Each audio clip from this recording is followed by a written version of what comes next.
Vamos a entender a la historia, uno, concepto. Hay que entender a la historia como una ciencia. ¿Ya? La historia viene a ser una ciencia. ¿Qué tipo de ciencia? Es una ciencia social. ¿Ya? Es una ciencia social. Profe, ¿pero hay un solo tipo de ciencia? No. También existen, por ejemplo, las ciencias formales. También existen las ciencias naturales. Y nosotros en este caso vamos a ver las ciencias sociales. Profe, ¿cómo que las ciencias formales? Las ciencias formales son las ciencias abstractas, en las cuales están las matemáticas, en las cuales está la lógica, por ejemplo. Por ejemplo, si yo hiciera esto, tengo un triángulo y establezco una línea y establezco que estos dos valen lo mismo. Ah, profe, está estableciendo una suerte de bisectriz, está estableciendo una línea que va a dividir a dos lados por igual, está estableciendo una mediana, profe. Bueno, más allá de eso, pongo ángulos por aquí. Pregunta, ¿alguna vez te has cruzado en la calle con la bisectriz? ¿Sí? ¿Alguna vez has saludado a pi cuadrado de lejos? ¿Sí? ¿Alguna vez has jugado pelota con el triángulo equilátero? No, ¿no? ¿Por qué? Todos están en el mundo abstracto. ¿Ya? Esa es la ciencia formal. ¿Ya? Profe, las ciencias naturales, bueno, las ciencias naturales son ciencias más que nada experimentales. Por ejemplo, yo tengo esto. Se cayó. ¿Por qué se cayó? Se cayó por gravedad. Pregunta, ¿viste la gravedad? No. ¿Existe la gravedad? Sí. Sí. ¿Cómo sabes que existe la gravedad? Se puede experimentar. Son parte de las ciencias naturales.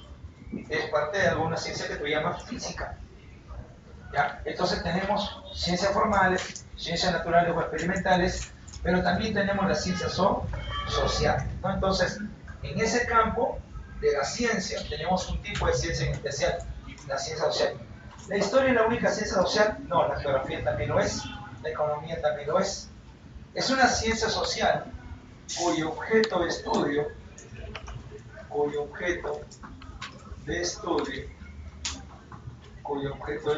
es la sociedad, aunque parezca redundante, lo es así. ¿Ya? Su objeto de estudio es la sociedad. Algunos tratan de entender que la historia es la que estudia solamente a los grandes personajes, lo que hizo Napoleón, lo que hizo Hitler, lo que hizo Cachapute, y no, la historia es aquella que de alguna manera se encarga del estudio de toda la sociedad. Pregunta, ¿nosotros formamos parte de esa sociedad o no? Sí, nosotros somos parte de la investigación de la historia. Y si tú asocias a la historia al pasado, estamos alrededor ya cerca a las 6 de la tarde. Cuando tú ingresaste a la academia a las 2 de la tarde, eso ya es pasado. Y eso es parte de la historia. La historia no tiene que ser de aquí a 50 años. La historia no tiene que ser solamente de aquí a 1000 años. Ya el pasado es historia. Entonces la historia está muy cercana a nosotros. ¿Sí? Entonces, la historia se encarga del estudio de la sociedad. ¿Quién construye de alguna manera la historia? La sociedad. Y es la sociedad en conjunto. Somos todos. Entonces, cuando, por ejemplo, tu profesor hace una investigación sobre historia, yo digo, no, ya, por más que vaya a estudiar un personaje, ya, voy a estudiar el planteamiento político del señor Simón Bolívar. Ya, sí, profe, Bolívar tuvo estos planteamientos, Bolívar dijo esto, tal y tal, tal. Pregunta, ¿pero Bolívar lo que quiere construir, lo quiere construir solo? ¿O tienen que de alguna manera incluir a la sociedad? Tienen que incluir a la sociedad, pues. Bolívar llevó a cabo la liberación del territorio de Caracas, del territorio de Bogotá, ¿solo? No, lo hizo con un ejército. Y ese ejército es también parte de la historia. No creas que la historia solamente es Bolívar. Entonces, ese es un planteamiento importante. Entender que la historia lo hace la sociedad en conjunto. ¿Ya? Esa es la historia. Es una ciencia social que se encarga del estudio de la sociedad, pero esa sociedad siempre estará en su contexto, ¿ya? En su contexto. ¿Qué quiere decir en su contexto? Esta sociedad siempre va cambiando en el tiempo en el tiempo y espacio. Es ahí donde se mueve la historia. La historia se mueve en tiempo y espacio. La historia no es una misma para todos. Por ejemplo, a ver, vamos a poner sobre allá algo más relacionado a ustedes. ¿Alguna vez has jugado videojuegos? Claro, sí, ¿no? ¿Alguna vez has estado metido constantemente en las redes sociales? Sí, ¿no? Sí, listo. Pregunta, ¿tu papá a tu edad estaba metido también en las redes sociales? ¿Sí? No. ¿Tu papá a tu edad también jugaba Dota, sí o no? No. ¿Por qué? No existía, ¿no? Entonces, ¿había otras maneras de interactuar? ¿Sí? ¿Ya? Vamos a poner los juegos hace simplemente 20 años atrás. Hace 20 años atrás, ¿ya? Lo máximo que tenía para los juegos era de cosa. Tenías un palito, ponías otro palito, le dabas en un lado y lo botabas. ¿Ya? Ese era tu juego. ¿Ya? Uno. ¿Qué más? Ponías un conjunto de latitas y de lejos tirabas la pelota. De repente ponías aquí, de un extremo una persona, del otro extremo otra persona, y agarraba la pelota y mata gente. Quiero que llegues el día de hoy a tu casa y veas cuántos están jugando Lingo, Kiwi, mata gente. ¿Ah? ¿Cuántos están jugando San Miguel? Nadie. ¿Por qué? La gente está más metida en qué cosa, en las redes sociales. Mira, han pasado solamente 20 años y la sociedad ha ido cambiando. ¿Sí? La sociedad ha ido cambiando. Y ha ido cambiando en sus relaciones sociales. El día de hoy puedes ver a dos enamorados en el parque, uno al costado del otro y así. Interrelacionados entre ellos, ¿sabes? ¿Ah? ¿Cómo está? ¿Estás a un lado? ¿Cómo está? Pero es así, pues. Pero hace 20 años tú no veías eso. No te digo que es mejor o es peor, simplemente que la sociedad ha cambiado. ¿Ha cambiado en qué? ¿Tiempo o espacio? ¿En qué ha cambiado? Tiempo, sí, tiempo. Listo. A ver, Navidad. Navidad en Comas, ¿ya? O Navidad en San Juan de Brigancho, año 2016. ¿Cómo se juega la Navidad? Clásico de Navidad, ¿no? Salir con todo el cohetón, ¿no? A la calle, ¿no? Por más que esté prohibido, nada, ¿no? Ahí, ¿no? Y mientras más fuerte suene, entras en júbilo, ¿no? Lo máximo, ¿no? No, soy lo máximo. Pregunta, la Navidad 2016, ¿ya? Tu misma Navidad, en Siria, en un lugar que se llama Alepo, en pleno Estado Islámico. ¿Ah? Ahí los cuetones son más grandes, ¿sabes? Pregunta, ¿habrá sido igual? No. No, ¿por qué? Espacio. Creo que están en guerra. Pregunta, entonces, ¿qué ha cambiado ahí? ¿El tiempo? Espacio. No, ha cambiado el mes, el espacio. Entonces, la sociedad cambia así. La sociedad cambia en tiempo y espacio. Entonces, cuando tú dices, este hecho se dio en la historia, ¿tú lo puedes replicar igualmente en otro momento? No, difícil. Ahí se diferencia de la ciencia experimental. ¿Cómo experimentas tú la Revolución Rusa? ¿Cómo experimentas tú la Revolución Francesa? Lo que tienes que es estudiar qué ocurrió en ese momento. ¿Ya? Entonces, ahí nos vamos a adentrar en la historia. Cómo cambia en el tiempo y espacio. Ahora, en el caso de la historia, ¿ya? En el caso de la historia, existen algunos conceptos, antes de pasar de repente a la importancia, existen algunos conceptos como por ejemplo la historiografía. Historiografía. Profe, ¿qué es la historiografía? A algunos se le llama, a la historiografía también le llama, es la historia de la historia. Profe, se está rayando. Es cierto, historia de la historia. O sea, en el devenir del tiempo, ¿qué escuelas han nacido de la historia? La historia no siempre se contó de la misma manera. Hubieron algunos que entendieron que la historia simplemente tenía que ver con, con el destino. Los griegos entendían eso. En el mundo medieval entendían otros que la historia tenía que ver con ¿qué? Con Dios. Dios establecía la historia. ¿Ya? A partir del desarrollo científico se entiende que es el hombre el que construye la historia. Entonces hay diferentes versiones de cómo entender la historia. A eso se llama historiografía. ¿Ya? ¿Qué es la historiografía? La historia de la historia. ¿Ya? Hay que entenderlo así, ¿ya? Cómo han ido cambiando. Si nos alcanza el tiempo, en la parte final vamos a tratar de trabajar eso la próxima semana, ¿ya? Sobre el término de historiografía, porque no nos ha venido en esa misión, pero por si acaso tenerlo ahí en cuenta. En el caso de la historia, existe algo que se denomina la importancia. ¿Dónde radica la importancia de la historia? ¿Por qué es importante la historia? Profe, porque nos ayuda a dar información del pasado.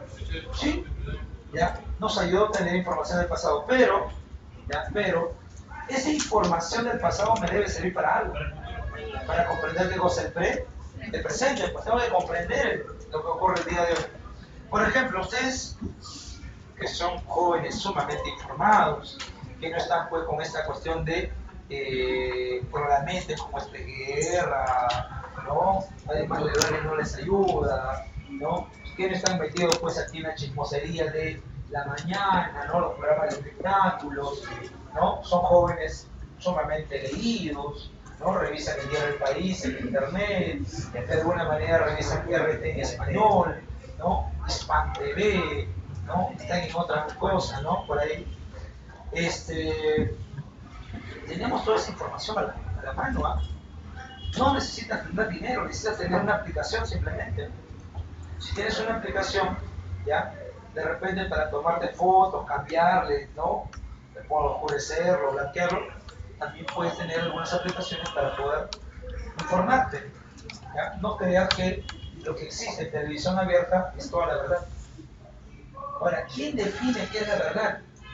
Yo entiendo, ¿ya? Desde mi modesto punto de vista, que la verdad muchas veces se construye. ¿Ya? La verdad es una cuestión construida. Aquel que tiene el dominio del sistema, aquel que tiene el dominio de los medios de comunicación, construye su propia verdad. Y que todos los demás crean que es la única verdad. Pero cuando te das cuenta que no es la única verdad, entonces empiezas a ser peligroso. ¿Sí? Y hay que ser eso. Somos, podemos decir jóvenes, ¿ya? Yo me considero también esa parte. Somos jóvenes, ancianos no soy, por decir, somos jóvenes que podemos de alguna manera cambiar todo esto, que podemos de alguna manera ver el mundo de otra manera. Estás a la edad de los 16, 17 años en los cuales quieres cambiar todo esto. No es posible que hayas tenido una educación de 11 años en la cual se ha ido aletargando más bien tu manera de imaginar el mundo, en la cual se te ha establecido esto es lo que tienes que pensar, esto es lo que se establece y esto es hasta donde puedes avanzar. No más, te establezco un cuadrado y de ahí no puedes pasar. No puede ser. Eso no puede ser. Eso no me parece que debe ser la educación. La educación no es para parametrarte, la educación es para liberarte. Te tienes que liberar, ¿no? Entonces, la historia, ¿cómo sirve para ello? La historia nos ayuda a comprender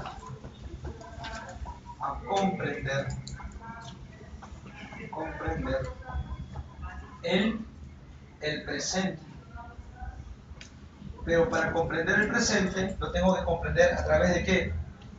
A través del pasado. Voy a comprenderlo a través del pasado. Por ejemplo,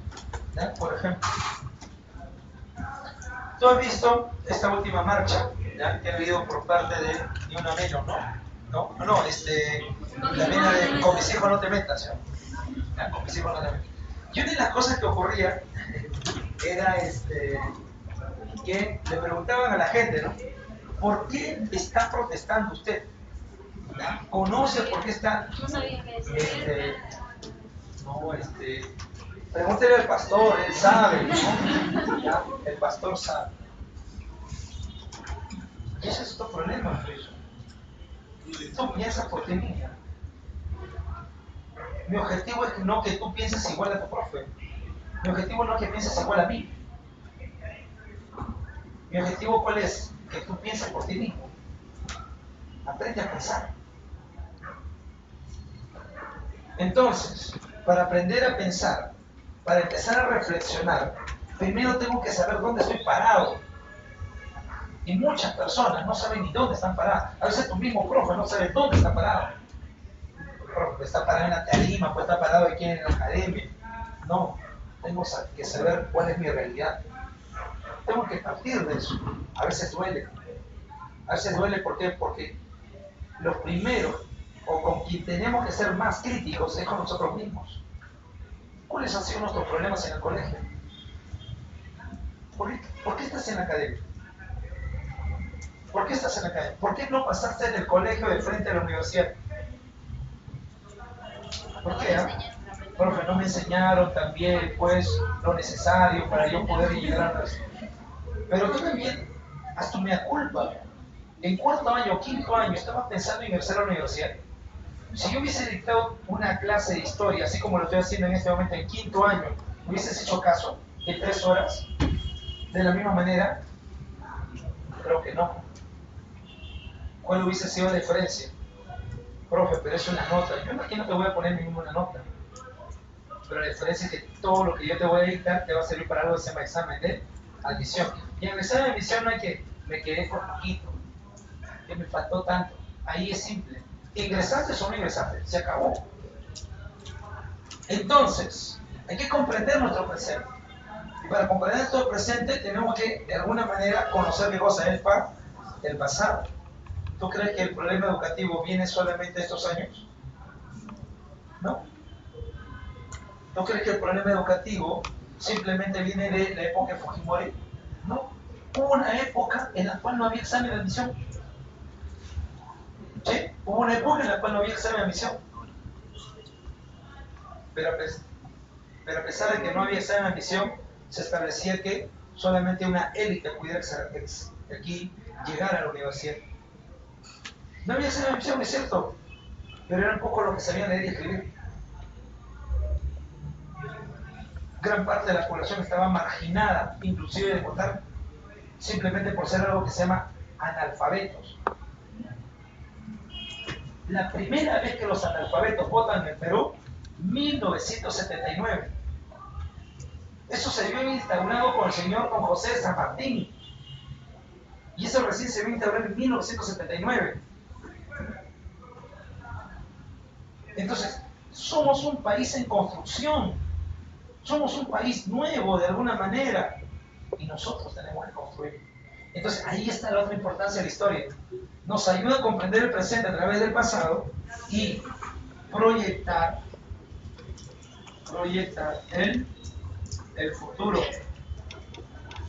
O como diría Marx, ¿no? Marx diría transformar el futuro, revolucionar el futuro. Claro, nosotros tenemos que hacer algo por eso. Pues tenemos que hacer algo claro. La sociedad no puede seguir así. No podemos seguir siendo uno de los países, ¿ya?, donde existe la mayor podredumbre intelectual. No podemos seguir siendo uno de los países donde de alguna manera nos pueden engañar tan fácilmente políticos que ni siquiera han llegado a la universidad. No puede ser. ¿Ya? Entonces, para eso, profe, hay que cambiar las cosas. Ah, profe, mañana saco mi fusil y le meto 2 balazos a tu chique. Igual se va a morir. ¿Ya? Profe, entonces, ¿qué te va a hacer? Tienes que cambiar por ti mismo. El cambio es sentido. Tú dices apertura, la apertura empieza por ti. Tú dices hay que conocer, el conocimiento pasa por ti. Tú planteas que necesitas conocer más para ingresar a la universidad, entonces tienes que plantear qué vas a hacer de aquí en adelante. Si te vas a quedar en biblioteca, si te vas a quedar en la aula de estudio, si vas a salir en la mañana. ¿Quién va a dar el examen de admisión finalmente? ¿Yo? ¿Tu padre? No, tú. Entonces, tú eres el que proyecta tu futuro. Estas fueron las frases de un señor que se llama así, Mark Bloch. Mark Bloch fue un historiador de la década del 30, murió en un campo de concentración nazi durante la Segunda Guerra Mundial. ¿Ya? Mark Bloch. Bueno, entonces ahí entendemos el por qué es importante la historia. Y ahí rompo con un concepto más. Aquellos que entienden que la historia son nombres, datos, fechas. Los datos son importantes, los nombres son importantes, pero los nombres son importantes porque me tienen que explicar algo. Si no me explican nada, no me sirve el dato. Si tú entras a Wikipedia, te puede bajar la relación día por día que ocurrió en la Revolución Francesa. ¿Y eso de qué te sirve? La importancia de la historia no está en que yo me recuerde la mayor cantidad de batallas, batalla por batalla en la Segunda Guerra Mundial. No te pasa mucho. Lo importante es por qué se da esa Segunda Guerra Mundial. ¿Cuáles son las causas? ¿Cuáles son las consecuencias? ¿Quiénes son los países que están inmersos? ¿Cuáles son sus intereses? A eso apunta la historia. Atrás, a esa historia del colegio. A esa historia en la cual tu profesor te ponía: Cristóbal Colón nació el año tal. O Cristóbal Colón llegó a América el año tal. Y llegó a tales islas, marque usted, rellene usted. O establezca por aquí. ¿Qué dijo el profesor? El profesor dijo que la historia nos ayuda a comprender el presente. Ya, tengo que hacerlo igualito. Si no, estoy jalado. Eso es tu historia del colegio, eso ya fue. De aquí en adelante, mi labor es hacerte pensar. A eso se le llama historia. ¿Ya? Punto número 2. A ver, en el caso de la historia, es importante algo que se llaman las fuentes de la historia. ¿Ya? Fuentes de la historia. A ver, imagínate que yo escribo esto. ¿Ya? Que escribo: Perú fue a todos los mundiales de fútbol. Perú fue. Profe, se está riendo, ¿no? No. O que te digan: Perú ganó la Segunda Guerra Mundial. Y a pesar que te rías, Perú ganó la Segunda Guerra Mundial. Claro, ¿qué hizo Perú? Perú le declaró la guerra a Alemania nazi y a todos sus aliados. En su momento. Prometíamos bombas atómicas. No. Simplemente Alemania perdió la guerra. Entonces nosotros ganamos. ¿No? Profe. Pero para eso necesitamos fuentes. ¿Qué es una fuente histórica? Una fuente histórica es todo aquello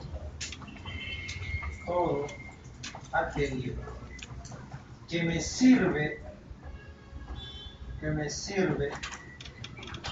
para corroborar, aquí no, corroborar la investigación histórica. Investigación histórica. O como dirían algunos, ¿no? Todo aquello que me permite corroborar los sucesos del pasado. Un historiador no puede llevar a cabo un estudio si no tiene fuentes. Fuentes, ¿no?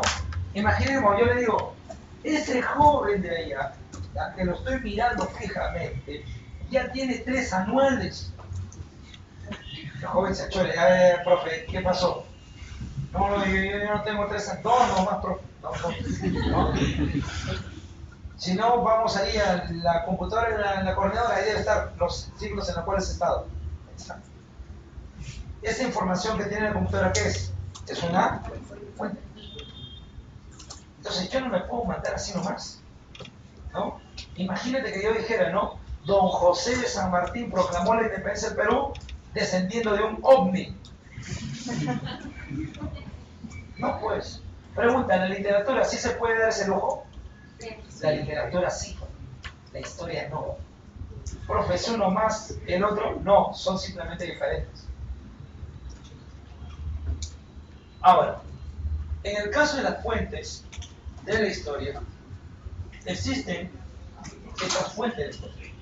Uno, tenemos las fuentes escritas.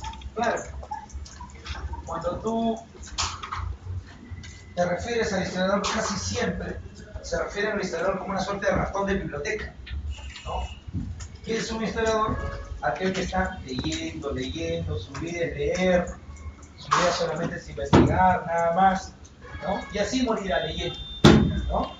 Profe, debe ser una persona sumamente aburrida, no debe tener vida, ¿no? Sí tenemos vida, ya, sí tenemos vida, dictamos a veces, ¿ya? Sí, ¿ya? Fuentes escritas. ¿Qué es una fuente escrita? Bueno, como dicen, es todo aquello que de alguna manera está en un documento, ¿no? Se llama fuente escrita o también se llama fuente documental. Es toda fuente, ¿ya?, que tiene ese carácter, ser escrita. Ajá. ¿Ya? Eso. Ahí estamos hablando de la fuente. A ver, ¿qué fuente escrita? Por ejemplo, en el rango de las fuentes escritas tenemos ¿qué cosa? Tenemos las cartas. Ajá. En el rango de las fuentes escritas están los libros, están los periódicos, ajá, están las actas, los tratados, ajá, tratados. Por ejemplo, también estarán las crónicas. Unas crónicas muy conocidas son las crónicas de Juan Navi. Son las crónicas de Garcilaso de la Vega, ¿ya? Las crónicas, por ejemplo, de Guamán Poma de Ayala, ¿ya? Claro, cuando tú hablas de crónicas, por ejemplo, podemos hablar de las crónicas de el señor Garcilaso de la Vega. Garcilaso de la Vega. Garcilaso de la Vega nos va a contar sobre quién. Vamos, ¿sobre qué sociedad? Sobre los incas, pues, ¿no? Su crónica se va a llamar ¿cómo? Los comentarios reales de los incas, ¿ya? Entonces, ¿podemos conocer de los incas a través de fuentes escritas? Sí. ¿Los incas dejaron algún documento escrito? No dejaron ningún. No tenían escritura. Porque eran ágrafos. ¿Qué quiere decir ágrafos? No tienen escritura. Por lo entonces, si no tienen escritura, ¿cómo es posible que encontremos fuentes escritas sobre ellos? Claro, los que llegaron en ese momento nos van a escribir sobre los incas. Los cronistas en ese momento. Garcilaso de la Vega. Hay uno que nos va a dejar hasta dibujos. Un señor que se llama Guamán Poma de Ayala. Poma de Ayala. Ajá. Pero no son las únicas crónicas. Tenemos las crónicas, inclusive del señor Pedro C.S. León, del señor Pedro Pizarro, uno de los hermanos Pizarro, que va a ser cronista también. ¿Ya? Blas Valera también dejará su crónica. En fin. Entonces, todo esto son fuentes escritas. Exacto. ¿Ya? Profe, ¿y estas fuentes escritas cómo las podemos clasificar? Se pueden clasificar de dos maneras. Tenemos fuentes escritas o documentales, fuentes primarias y fuentes secundarias. Ya, por aquí ya empieza a complicarse la cosa. ¿Qué es una fuente primaria? Una fuente primaria es una fuente de primera mano, se le llama. Fuente de primera mano. o sea, un documento original. ¿Ya? Estamos hablando de un documento original. Ejemplo de ese documento original, cartas. Cartas. ¿Verdad? Por ejemplo, hace 2 años se llevó a cabo una acusación sobre un bibliotecario, ¿ya? Biblioteca Nacional, en el archivo, ¿ya? En el Archivo Nacional de la Nación, ¿ya? Que estaba sacándose documentos que le pertenecían al señor Andrés Sardino Cáceres. Eran las cartas que le había enviado a su esposa. Esas cartas son importantes porque de alguna manera me ayudan a saber cómo era Cáceres más allá de la cuestión militar. Si de repente también confesaba algo de lo militar en las cartas a su esposa. No solamente están las cartas del señor Andrés Sardino Cáceres. También conocemos que Simón Bolívar y San Martín se llaman cartas. ¿Por aquí? Sí. Cartas militares. Claro. ¿Ya? No crean que solamente tienen cartas de amor. ¿Ya? Pero son cartas. ¿Qué son? Fuentes de primera mano. Así como hay fuentes de primera mano, también hay fuentes secundarias. Fuentes de segunda mano. ¿Ya? Son las fuentes que utilizan las fuentes primarias. Fuentes primarias. Por ejemplo, ¿quién lleva a cabo el uso de esas fuentes primarias? Por ejemplo, un libro. Ajá. En un libro, en la parte posterior del libro siempre encuentras algo que se llama bibliografía. ¿Y qué es la bibliografía? La bibliografía es todo aquello que se ha consultado. ¿Para qué? Para hacer el libro. Claro, eso es la bibliografía. Por ejemplo, ¿ya? En el examen de admisión alguna vez vino esto, ¿ya? Por eso lo menciono.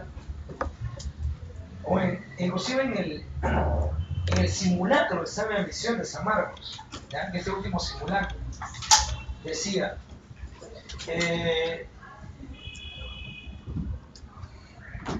para llevar a cabo el estudio, ¿ya? Su estudio sobre el Perú, ¿ya?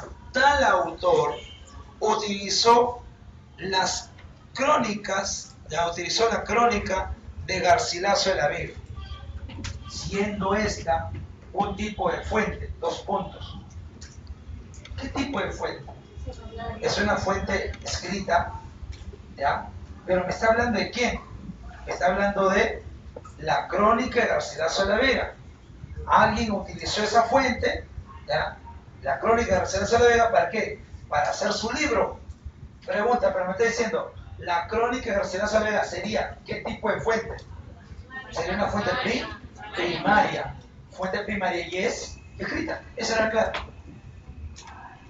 Pero si me dijera, el libro con el cual, no, el libro que nos habla de tal, que utilizó la crónica de Garcilaso de la Vega, sería un tipo de fuente. 2 puntos. ¿Fuente qué cosa? Según secundaria, porque ya no me está hablando de la crónica, me está hablando de quién? Del libro. Entonces te puede venir así, ¿ya? Entonces, una fuente primaria, primera mano, cartas, oficios, documentos, ¿no? Fuente de segunda mano, libros, ¿ya? Para que quede más clara la idea. Imaginemos que en este aula, un jovencito, ¿ya? Sí, ya. Imaginemos que un jovencito en este aula, ¿ya? Llegó el día de hoy a las 1:20 de la mañana, 1:20 de la tarde. 1:20 de la tarde estaba sentado ya, estaba esperando a sus compañeros. Se sentó en la parte posterior para que nadie, ¿no?, lo molestara. Y de repente llegó él, llegó la señorita, él la vio y se enamoró. Los jóvenes tienen esa capacidad de enamorarse, ¿cierto? ¿No? De la nada. De repente, en algún momento, ¿ya?, la señorita le dijo, hola, no, es mía. ¿No? ¿Ya? Por ahí de repente ya en la primera semana, segunda semana, ya codeándole a sus compañeros, por favor, no le hables, es mi enamorada, solamente que todavía no lo sabe. Imaginemos que ya, tiempo después, la señorita le hace caso. ¿ya? 4 años después. Pero déjalo, ¿no? Ya, ha soportado las cosas. Bueno, empieza lo más romántico. Dice, nada de WhatsApp, nada de Facebook, solo cartas. Y cada uno inclusive tiene su diario personal en la cual escribe todo lo que le pasa todos los días. ¿Ya? No le cuente eso ni a su mejor amiga ni a su mamá, está en su diario personal. Ahí están las cartas y todo. 2 años después la relación termina muy mal. ¿Ya? El jovencito se mete con su amiga. ¿Ya? Bueno, la señorita no lo soporta más. ¿Cómo es posible, no? Que me diga mentir, es miserable, no sé qué cosa. Entonces, un día de eso, ¿ya? Bajo la cuestión de, entre comillas, amistad, llega a su cuarto, saca el diario, saca las cartas, una vez que ya tiene todo ordenado, lo escanea, ¿ya? Y empieza a publicar lo que da miedo en el Facebook, etiquetando a toda la gente. ¿Ya? Venganza, ¿no? Pregunta, ¿puede ser una fuente? Sí, sí. De repente un historiador de aquí a 100 años quiere investigar sobre cuáles eran las relaciones interpersonales entre los jóvenes entre el año 2010 al 2020, ¿podrían utilizar esa información? Sí. ¿Fuente qué? Fuente primaria. En base a eso se podría hacer riesgos aún un libro. 400 años después, alguien quiere investigar sobre esto y no encuentra ya las cartas, pero puede encontrarle cosa a él, el libro. El libro es una fuente secundaria. Pregunta, ¿la investigación de 400 años después utilizará esa fuente o no? Sí. Ese libro viene a ser, sigue siendo una fuente secundaria. Profe, ¿pero cómo? Esto es secundario y el otro debe ser terciaria, cuaternaria. No. Hay primaria y secundaria. Si ya tú utilizas como base las fuentes primarias, ya no es fuente primaria, entonces es fuente secundaria. ¿Se entiende? Sí. ¿Sí? ¿Estamos bien? Listo. Entonces esas son las fuentes escritas. Pero también están las fuentes materiales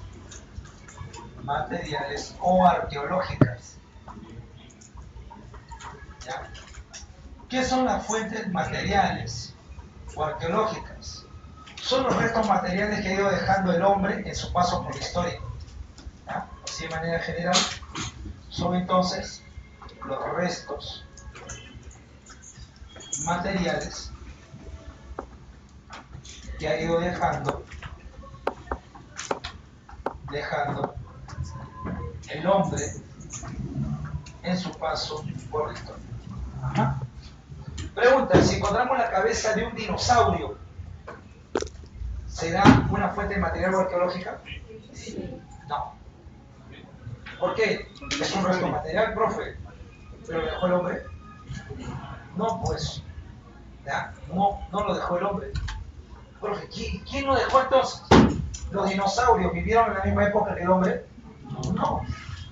Los dinosaurios son una era antes y desaparecen una era antes. Entonces, cuando el hombre llega aquí, ¿no? Llega el primer humano, nunca se cruzó con el dinosaurio. Profe, pero yo en mis dibujitos he visto. No, pues, estamos hablando de la historia. Entonces, no. ¿Ya? Fuente material. Entonces, ¿qué fuente material puede haber dejado el hombre? Puede haber dejado, por ejemplo, ¿qué? Cerámica. A ver, vamos, tú también tienes información. ¿Qué puede haber dejado? Herramientas. Puede haber dejado por ahí algunos monumentos arqueológicos, ¿no? Un castillo por ahí de repente. ¿Ya? El día de hoy están investigando sobre el llamado castillo de Guarmey. ¿Ya? El día de hoy salió una investigación en la cual se ha encontrado un entierro guari intacto, ¿no? Del castillo de Guarmey. Cerámica, herramientas, castillos. ¿Qué más? Por ahí las pirámides. Ajá. Por ahí también, ¿qué más? Armas, claro. Inclusive momias. Claro. Los restos humanos también, ¿ya? Etcétera. ¿Ya? Entonces, todo el resto material que ha ido dejando el hombre, inclusive sus restos. Por ejemplo, para los arqueólogos, encontrar oro para ellos, ¿ya? Para encontrar algo así como oro, es encontrar cuprolitos. ¿Qué es un cuprolito, profe? Un cuprolito son heces. Profe, qué asqueroso, ya empezamos con los problemas. Pero, cierto, pues, para ellos encontrar un baño inca, un baño wari, sería espectacular. Qué asqueroso, pero no, sería espectacular, ¿por qué? Porque sabrían cuál era la dieta de esos wari. Los cuprolitos también son, ¿qué cosa? Restos materiales que ha ido dejando ¿quién? El hombre en su paso por la historia. Momias, claro. Por ejemplo, la momia Juanita, la dama de Ampato. Por ahí de repente podemos hablar del señor de Sí, del señor de Zipán. Son restos materiales que ha ido dejando el hombre, ¿no? Entonces, ¿se puede estudiar a partir de esto? ¿De alguna manera historia? Sí. 3. ¿Qué otro tipo de fuente? También están las fuentes orales. Fuentes orales.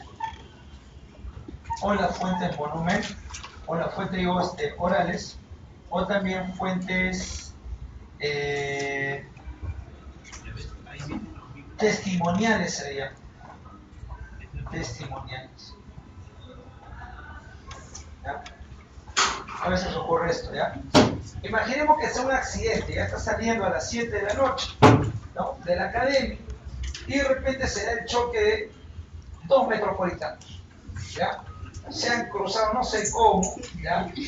Un expreso 8, ¿ya? Contra un XN, se han chocado justo en medio, ¿ya? 40 muertos, tirados, regados por todos lados, ¿no?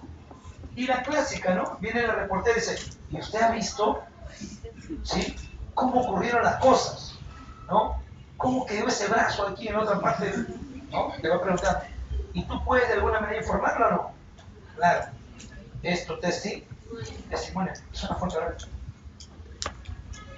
Pero la fuente oral tiene sus límites. Pregunta, ¿yo podré preguntarle a Pachacute cómo hizo para derrotar los chancas? No, pues, tiene sus límites. Por eso decía, ¿no? Entonces, ¿qué es una fuente oral? Una fuente oral son testimonios. Pero a veces esos testimonios pasan de generación en generación. ¿A través de qué? Mitos y leyendas. ¿Sí? ¿Alguna vez te debe haber pasado esto? Llega un familiar tuyo, ¿ya? De provincias, y empieza a conversar con tu papá, con tu mamá, así de noche, y empiezan, ¿no? Las historias, ¿no?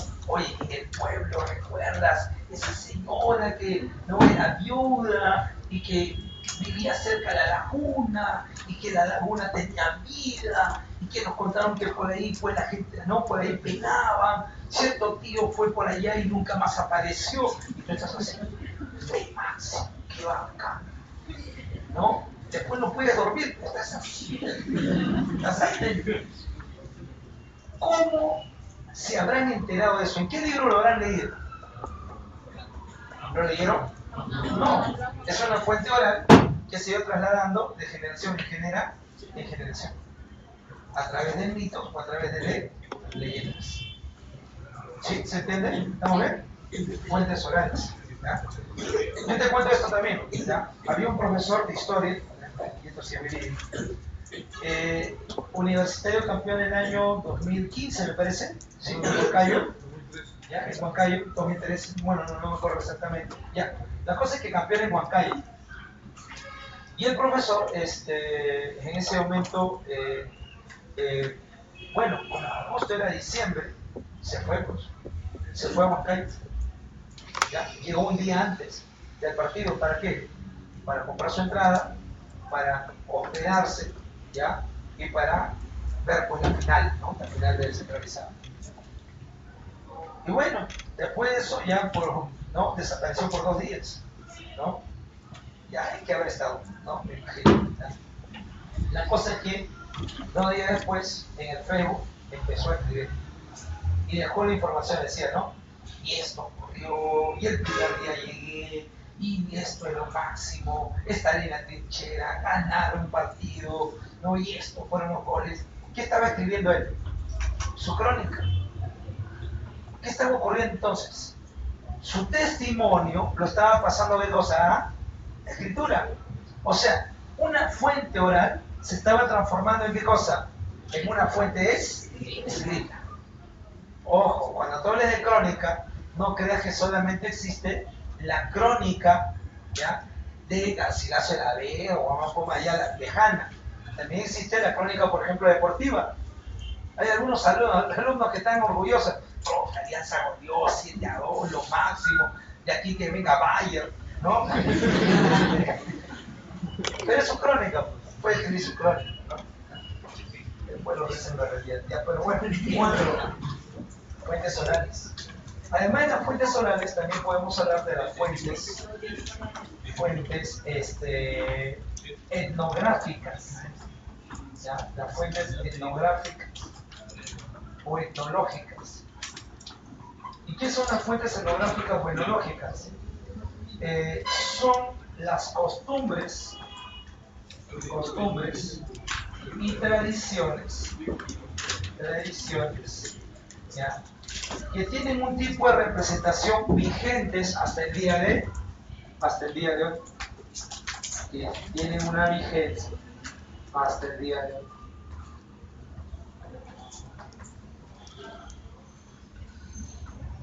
Ejemplo, los carnavales. Tú vienes aquí en febrero, ¿no? Mes de los carnavales.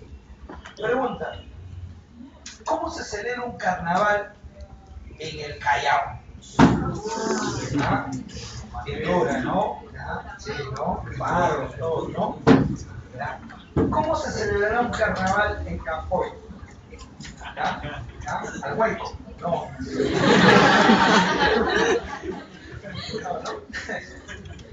Entonces, profe, cada uno tiene su estilo, ¿ya? Disculpe, por ahí se viene de Campoy, ¿ya?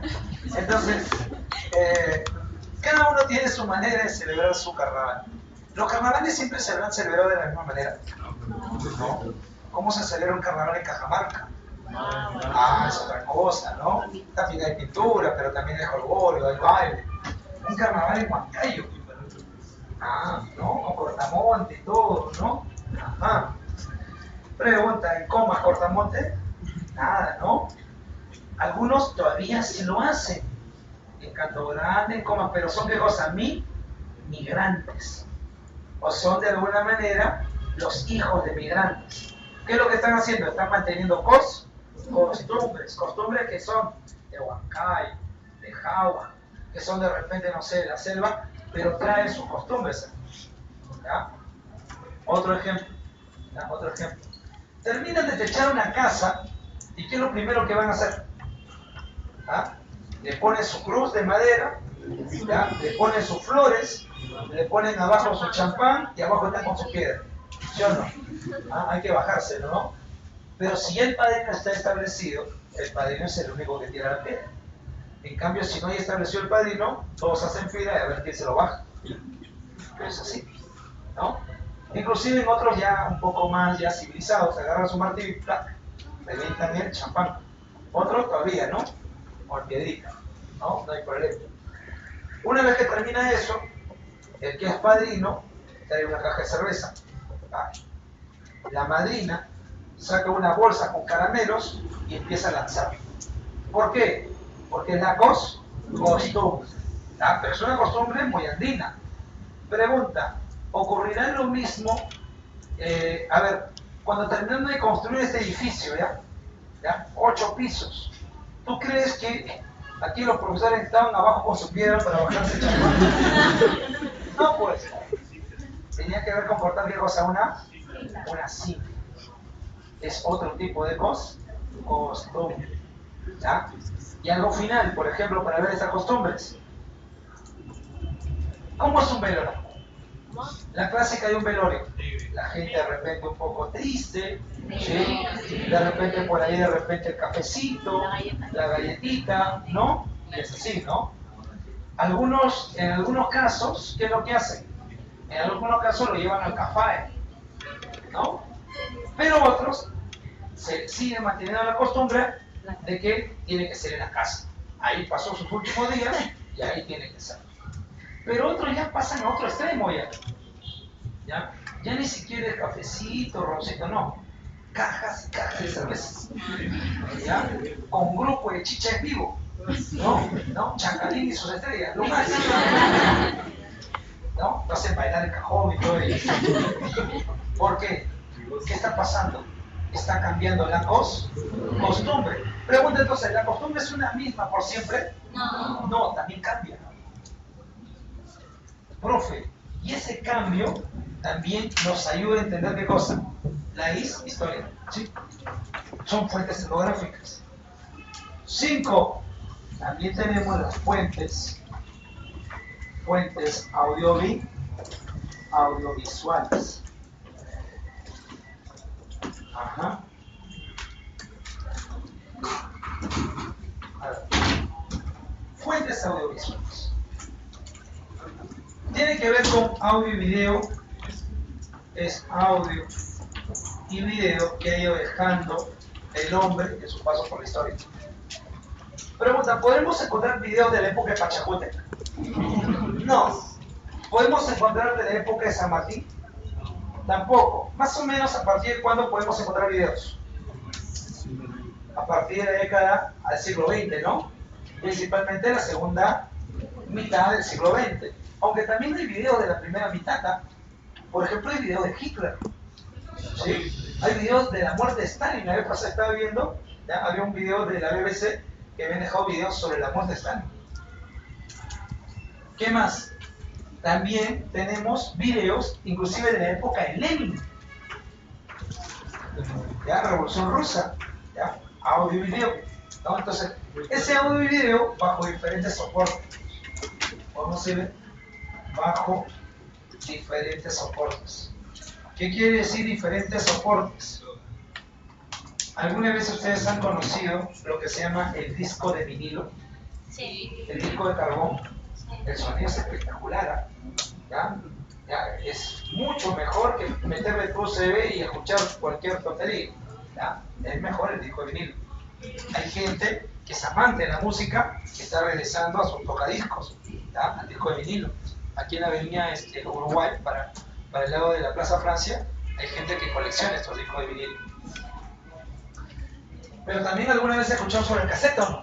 ¿Sí? Cassette, ¿no? Ya, este tipo de, aquí, ¿no?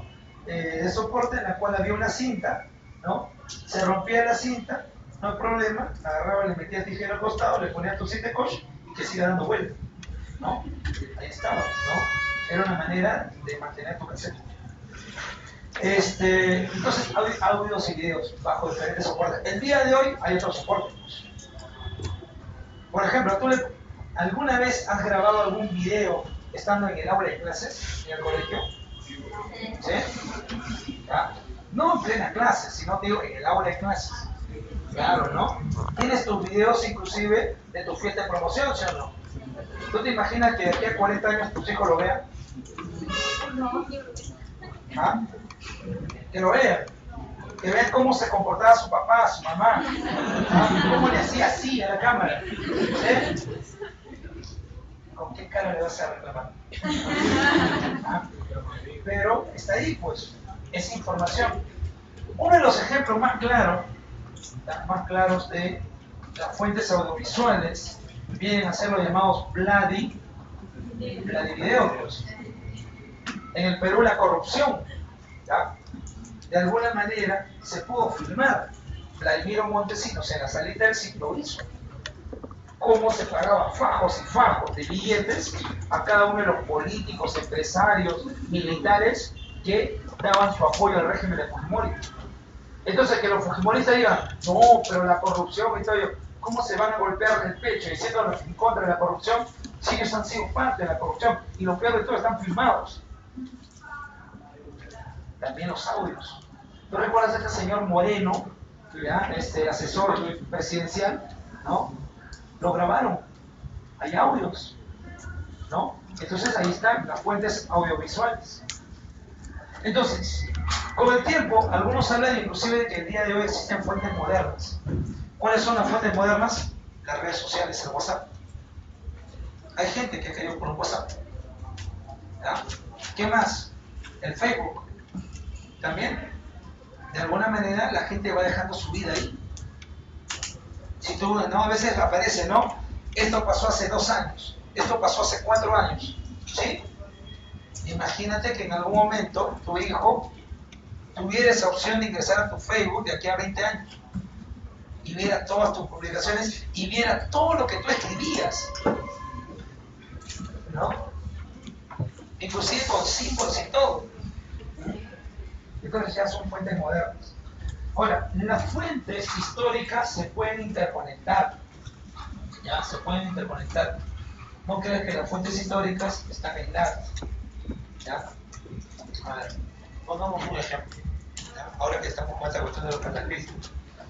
Imaginemos que se da, ¿ya?, un temblorcito, ¿ya?, un temblorcito en Lima, aproximadamente 9.9 de escala de Richter, ¿ya? Epicentro local de la Academia Aduli. Piso más afectado, piso 6. ¿Ya? ¿No? Esta parte del piso se la dio, se fue al otro lado. ¿Ya? Justo por aquí se abrió la tierra. ¿Ya? Justo. ¿Ya? Tu profe fue el primero en caer. Claro, sí. ¿No? Abajo, ¿no? Habría fuentes escritas sobre ese incidente. 50 años después yo quiero investigar sobre eso. ¿Habrán fuentes escritas sobre ello? Sí. Claro. Y las fuentes escritas. No solamente tu cuaderno por ahí, ¿no? Periódicos. Sino los periódicos, exacto. Con la relación de los fallecidos y todo eso, ¿no? Oye, también, ¿qué más? La lista de los que han ingresado, no a San Marcos, sino aquí al hospital, ¿no? Los caídos, ¿no? Los de la morgue también, ¿no? Fuente escrita. Fuente material. ¿Habrían fuentes materiales? Claro, de repente por ahí algunos boletines de la época que se conservaron en algún museo por ahí, ¿no? Tu boletín huevecito todavía, ¿no? ¿Ya? O de repente, mejor aún, ¿ya?, justo como aquí fue el epicentro, esta parte quedó sin construir. Se construyó una suerte de cripta, ¿ya?, de cripta aquí, ¿no?, a los alumnos caídos el día, ¿no?, el día lunes, bueno, el día martes, están listos. Pero justo están escarbando, ¿ya?, para adornar más la cripta, y de repente encuentran un hueso. Siguen excavando y encuentran un pantalón de tela. Siguen excavando y encuentran un parlante. Siguen excavando y encuentran un reloj. ¿Ya? Es tu profe, ¿no? Pregunta, ¿podría ser una fuente material o no? Sí. Claro, es una fuente material. ¿Ya? Fuente oral. ¿Habrá testimonios? Claro, los sobrevivientes, ¿sí o no? Claro, podrían de alguna manera dar testimonio. Fuente escenográfica es un poco más difícil, ¿no? Que nadie hecho una costumbre en torno a esto. Pero fuentes audiovisuales sí, ¿no? Por ejemplo, los videos de seguridad. O por ahí, no sé qué manía hay ya, pero hay algunos alumnos justo se está dando el desastre y agarran su celular y están haciendo, ¿sí? La que se cae tú y están haciendo. ¿Ocurre o no? Sí, ¿no? Entonces, fuente audiovisual, ¿no? Justo, ¿no?, lo ha conectado al paquete de datos, ¿no?, y lo está transmitiendo por Facebook, para que vean cómo van cayendo todos. ¿Sí? Entonces son fuentes audiovisuales. Pregunta entonces, ¿en la historia hay un solo tipo de fuentes? No. ¿Se puede utilizar solamente un tipo de fuente para estudiar la historia? No. Se puede interconectar la mayor cantidad de fuentes. ¿Se entiende? ¿Sí? ¿Difícil la historia? No, es fácil. No, es fácil la historia. Recién estamos empezando.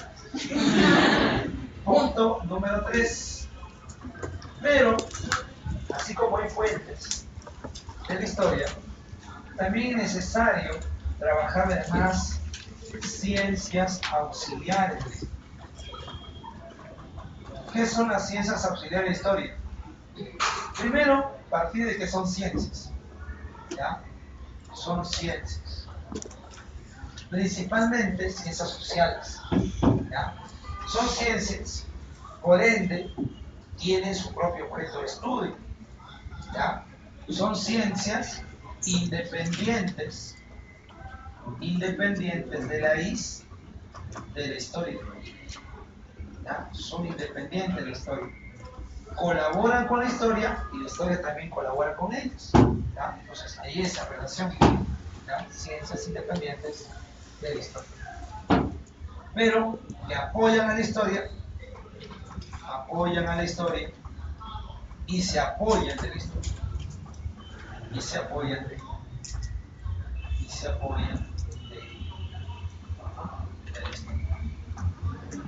Bueno, ¿qué ciencias auxiliares tenemos?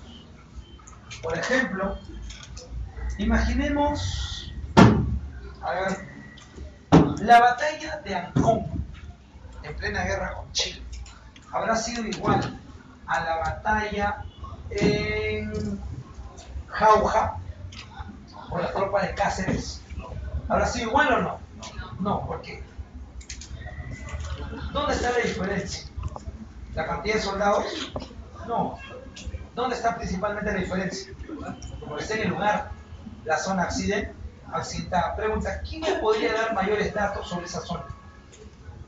¿Qué tipo de ciencia existe que me pueda dar información sobre la zona?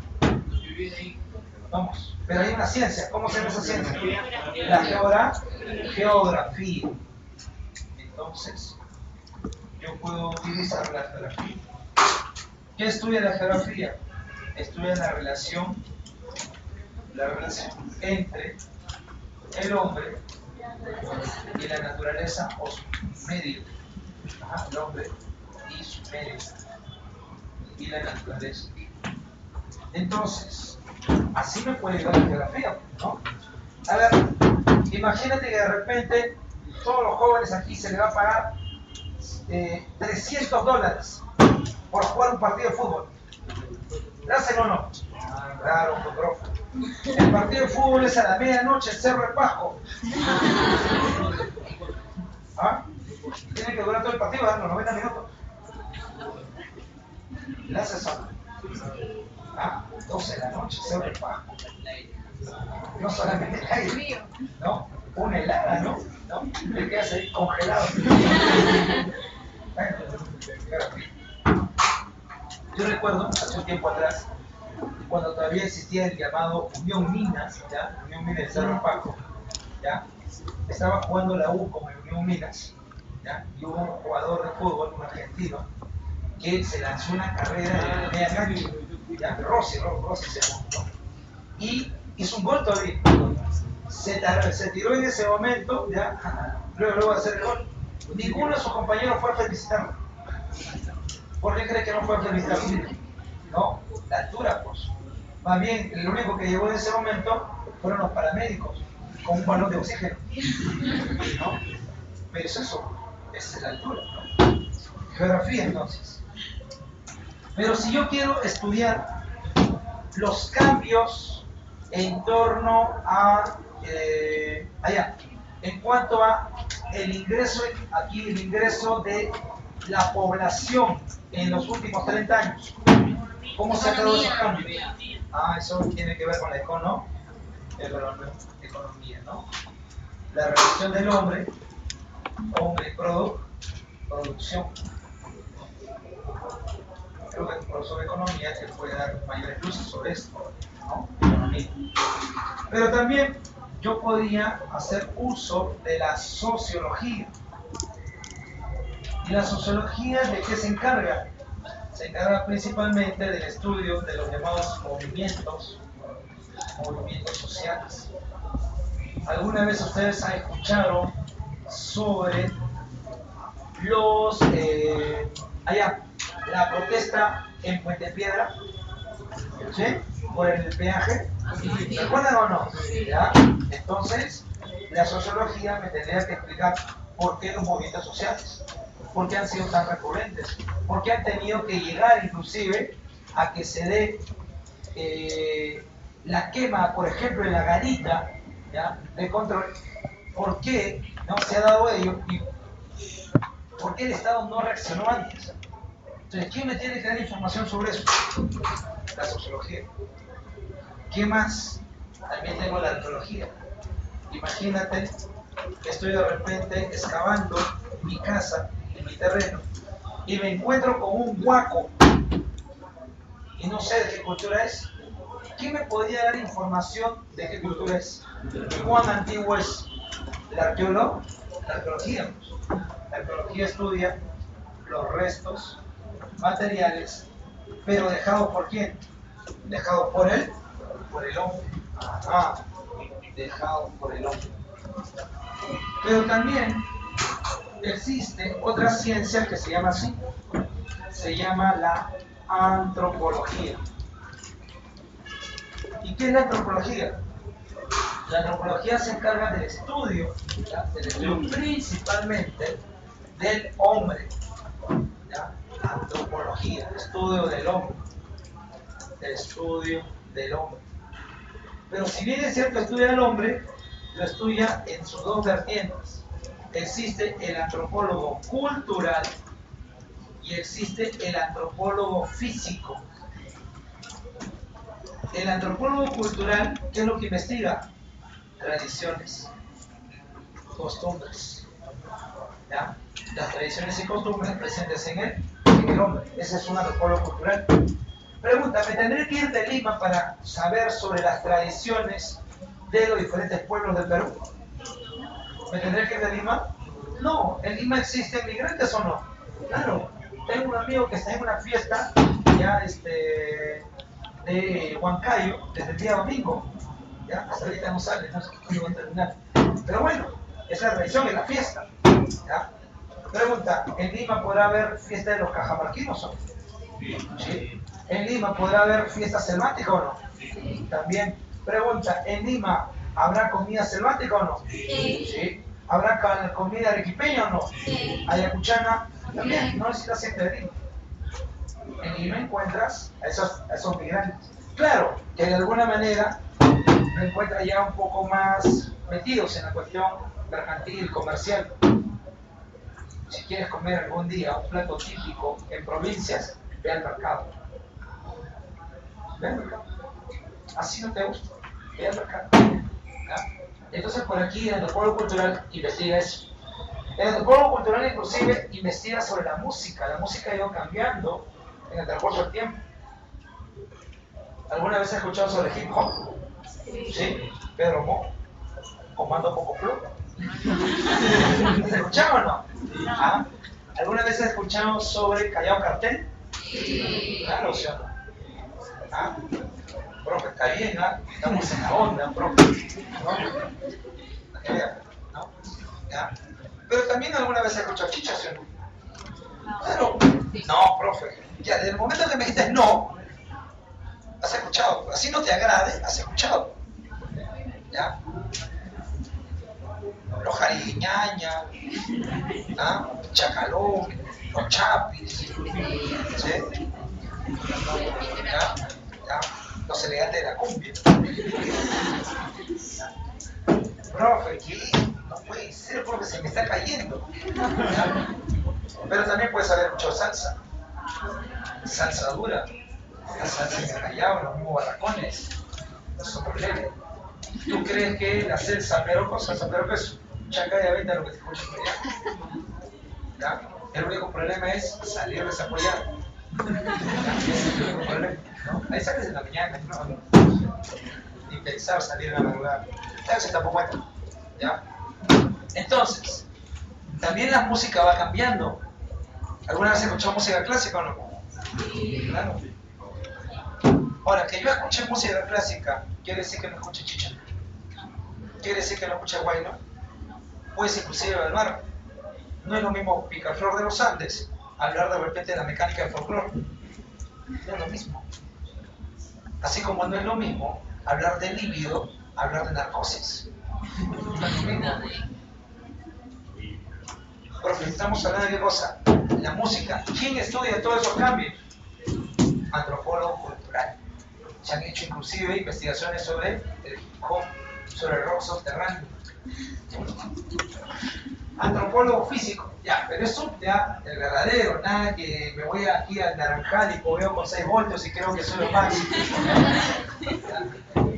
No, el verdadero, ya. ¿Quiere decir el verdadero? ve a Gironquilca con Cayoma, a un lugar que se llama el Gran Palacio Imperial, y ahí pues juega con la gente subterránea, ¿no? Claro, si sobrevives. Antropólogo físico. En el caso del antropólogo físico, estamos hablando del estudio del hombre como un ser biológico. Ah, profesor biológico. ¿Alguna vez has escuchado la frase antropólogo forense? Sí. Claro. Es que ya no está investigando al hombre como a través de sus tradiciones o costumbres, sino como un ser biológico. Ya, ese es el antropólogo, ¿no? Pero también existe el paleontólogo, que esa carrera no hay en Perú, ¿no? Fuera de Perú, sí, ya, en Estados Unidos, paleontólogo. La paleontología. ¿Qué es la paleontología? Es aquella que se encarga del estudio de los restos de fósiles de plantas y animales. Si se encarga del estudio de plantas y animales, de estos fósiles, entonces se puede encargar del estudio de los dinosaurios. ¿Quieres conocer un poco más de ello? Puedes ir al Museo de Historia Natural, que queda aquí en la Avenida Linares, ¿ya? Que nos puede dar mayor información sobre la llamada paleontología. El Museo de Historia Natural pertenece a la Universidad de San Marcos, ¿ya? Pero bueno, son ciencias auxiliares. Así como hay ciencias auxiliares, también hay disciplinas. Punto número 4. Las disciplinas de la historia. Disciplinas de la historia. ¿Qué son las disciplinas de la historia? Son las herramientas del historiador. ¿Ya? Aquí herramientas en la investigación histórica. Herramientas de la historia le podemos poner. De la historia. ¿Cómo que herramienta de la historia? Lo que pasa es que cada, ¿ya? Podemos decirle profesional, tiene sus propias herramientas. Imagínate que de repente vas a sala de operaciones y ves al médico abriendo su maleta, ¿ya? Y sacando un serrucho, sacando una amoladora, ¿ya? Sacando en ese momento, no sé, un cincel y una comba. ¿Dejas operar? Creo que no hay forma, ¿sí o no? ¿No? Ese, lo más seguro que es albañil, ¿no? Ese no es médico cirujano. Pregunta, pero si estuvieses en una obra, de construcción y saca un martillo, saca un cincel, saca una comba, ¿sale corriendo? No, pues, esas son las herramientas de su trabajo. Entonces, cada profesional maneja sus herramientas. En historia también tenemos herramientas. Por ejemplo, una herramienta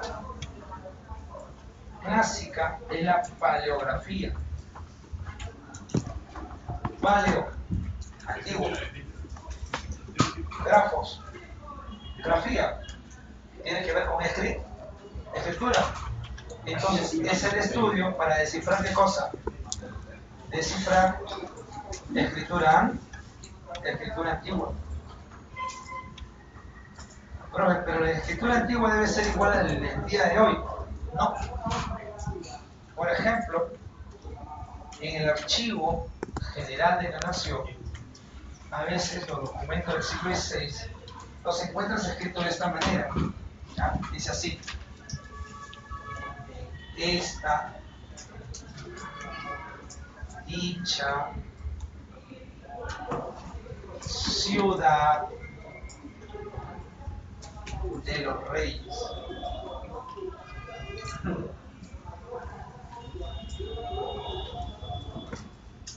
¿Ya? En esta dicha ciudad de los reyes. ¿Qué profe? Pero así dice, pues, en esta dicha ciudad de los reyes. ¿Cuál es la ciudad de los reyes? Lima. ¿Porque qué?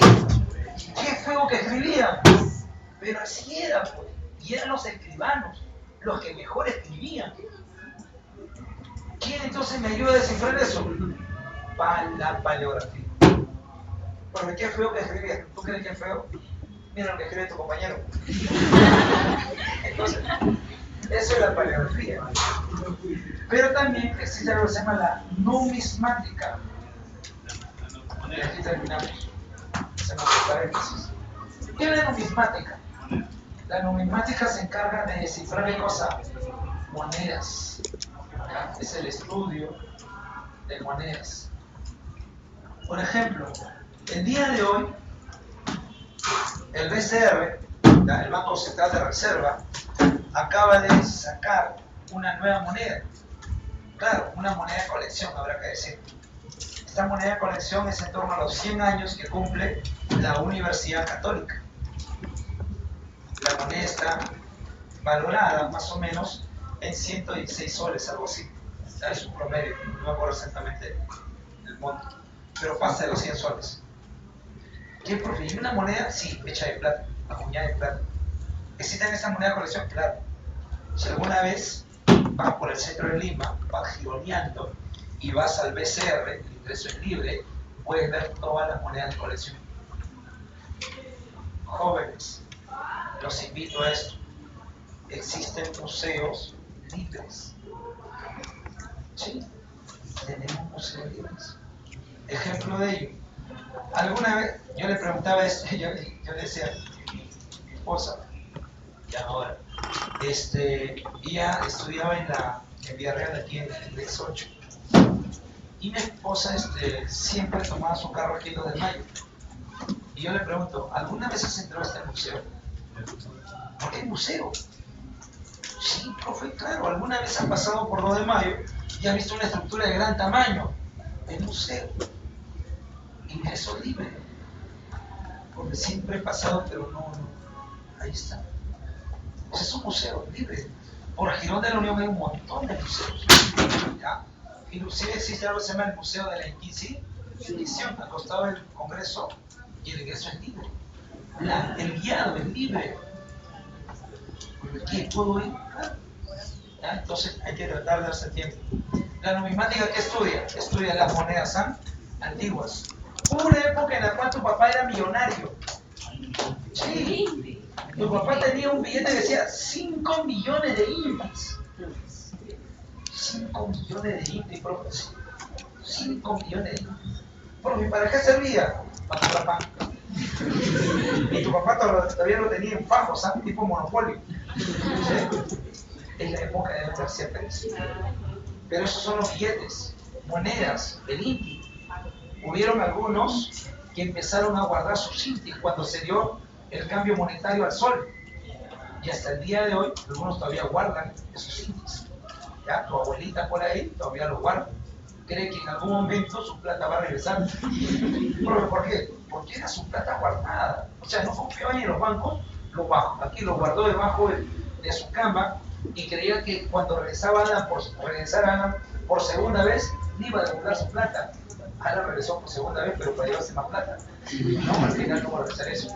Entonces, ¿cómo yo puedo saber cuán antigua es una moneda y cuán importante es una moneda? A través de la numismática. Bueno, dígame.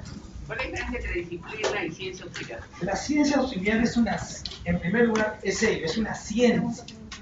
Es una ciencia que tiene su objeto de estudio. Tiene, de alguna manera, un campo de estudio, ¿no? En cambio, la disciplina es una herramienta de la historia, es un campo ya mucho más especializado, ¿ya? Por ejemplo, el conocer los diferentes tipos de monedas, eso ya es una cuestión más especializada, simplemente una cuestión a veces hasta de erudición, ¿no? En cambio, si yo hablo de geografía, la geografía no es pues simplemente un campo erudito, sino que yo conozco el medio, conozco de alguna manera a la sociedad cómo interactúa con ese medio, ¿no? La ciencia es un ruido más amplio. En cambio, la disciplina es algo mucho más particular, ¿no? Por ejemplo, el poder descifrar escritura antigua. Eso tiene que ver con la paleografía, tiene que ver con un campo mucho más erudito, ¿no? Por eso, ¿no? Ciencia, las ciencias auxiliares tienen el mismo rango que la historia. Ayudan a la historia y se ayudan a la historia. En cambio, las disciplinas son herramientas de la historia, ¿ya? Son herramientas que ayudan a llevar a cabo un estudio mucho más especializado. En ese estudio, mucho más especializado, entra la numismática, entra también la paleografía, pero también, ¿qué más? También existen otras disciplinas, ¿ya? Y continuamos ahí, ¿ya? Como la heráldica.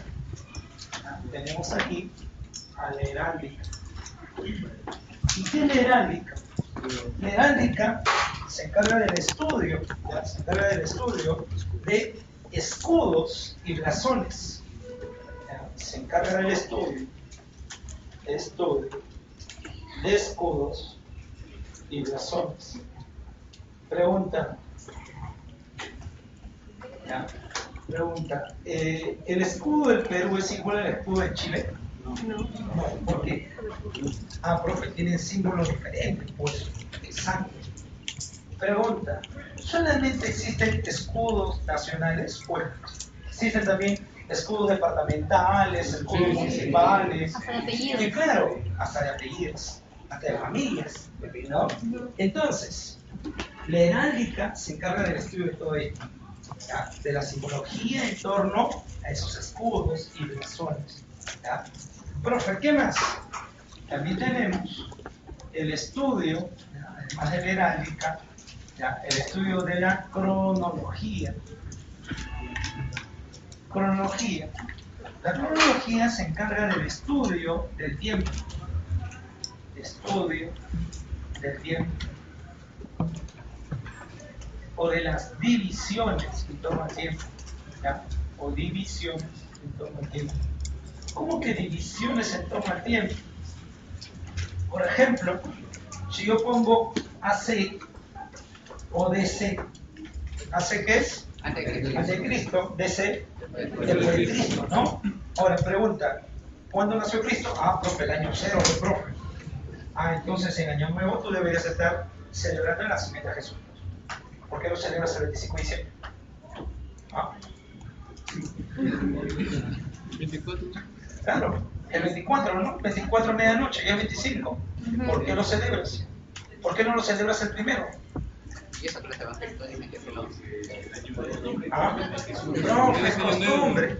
Inclusive, los mismos evangélicos y católicos no llegan a la conclusión que el 25 de diciembre sea el día del nacimiento de Jesús, porque ni en la Biblia está. Ahora, más allá de eso, ¿esto para qué nos sirve? Para establecer un antes y después, una división temporal. Los islámicos creen en algo que se llama la Égira. ¿Qué es la Égira? El día de la huida de Mahoma de la Meca, año 622. Entonces, para ellos hay un antes de la Égira, un después de la Égira. Entonces, ¿qué es lo que hacen los islámicos? Dividen su historia en torno a la Égira. ¿Qué es lo que hacemos nosotros? Dividimos de alguna manera la historia en torno a la AC/DC. ¿Sí? Entonces, ¿quién hace esos estudios de la división del tiempo? La cronología, ¿no? La cronología. ¿Qué más? También tenemos el estudio, ¿ya? De la iconografía. Iconografía. ¿Y qué es la iconografía?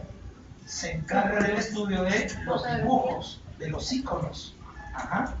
El estudio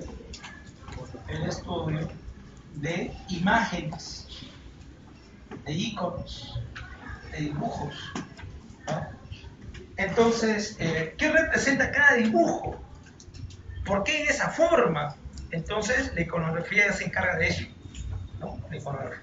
Por ejemplo, si yo tuviera un huaquito moche, ¿ya? Sabes que existen los huacos eróticos, ¿ya? Existen los huacos retrato, pero también existen los huacos, aquellos en los cuales se han dejado dibujos sobre cómo ellos entendían su mitología, cómo entendían a su sociedad. Entonces, toda esa información yo la puedo sacar a través de ¿qué? Del estudio de la iconografía. Por ejemplo, la Dama de Cao. Cuando se encuentra la Dama de Cao, ¿ya? Se encuentra una momia, ¿ya? Que tenía pues aquí el cabello sumamente largo y que tenía en sus brazos una suerte de pintura de arañas. ¿Qué simbolizaba eso, no? Sí, imagínate, ¿no? Una momia, cabellos largos, con tatuaje de arañas, ¿no? Algunos pensarían un metalero, ¿ya? Pero no es así, ¿no? Entonces, ¿qué era, profe? Se fueron a buscar los huacos, y entre los huacos se encontraron, ¿ya? El culto que se hacía, y había una sacerdotisa con los brazos en alto, y en los brazos, esa pintura de las, aquí eso dibujo de las arañas. Entonces, ¿cómo estamos llegando a la conclusión de que es una sacerdotisa? En base al estudio de ese ojito, imágenes, ¿no? La iconografía. ¿Qué más? También podemos contar con la llamada diplomática. Diplomática. Profe, la diplomática se encarga de qué? Bueno, en una primera acepción, se encarga del estudio de simplemente diplomas, ¿ya? Documentos, podemos decirle tratados internacionales. Esa es una primera acepción. Pero en una segunda acepción, la diplomática se encarga de verificar la veracidad del documento. Profe, ¿cómo que veracidad del documento? Puede ser falso, pues. ¿Sí? También, ¿no? Si el día de hoy existe azángaro, ¿ya? Entonces se puede aquí falsear, pues, un documento, ¿ya? Entonces, hubo épocas en las cuales también se falsearon documentos. ¿Sí? Por ejemplo, Víctor Andrés García Belaúnde, ¿ya? El señor Itocho, ¿no? El congresista, sacó un texto, ya estuve buscando el día de hoy, no lo encontré por allá, ya sacó un texto que se llama El Expediente Prado, pero por mi barrio lo he visto, así que tendré que comprarlo pues ¿cómo se llama? El pirata, ¿no? La cosa es leer, ¿ya? Sí, en Amazonas lo busqué, no estaba, quería el original, no había, ¿ya? Pero bueno, pues será el otro. La cuestión es que Víctor Andrés Belaúnde dice lo siguiente, ¿no? En una entrevista, ¿ya? Él menciona sobre Prado y sobre cuando en su momento, ¿ya? El señor ¿ya? El señor José Gálvez, ¿ya? El héroe del combate del 2 de mayo, ¿ya? José Gálvez le escribe una carta a Prado diciéndole, no, mi excelentísimo, y tal cosa, que es usted lo máximo y tal.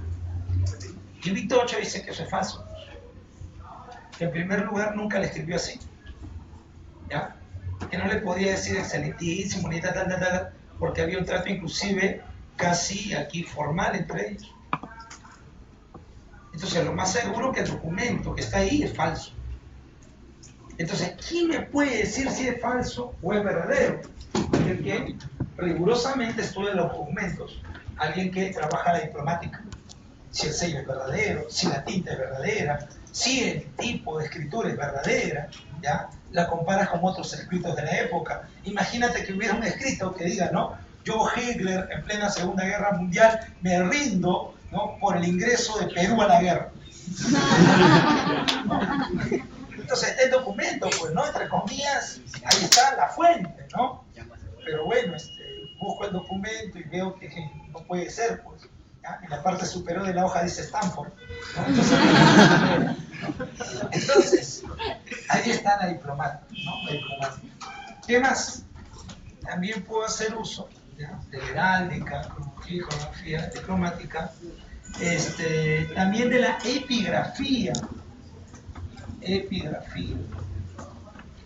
¿Y qué estudia la epigrafía?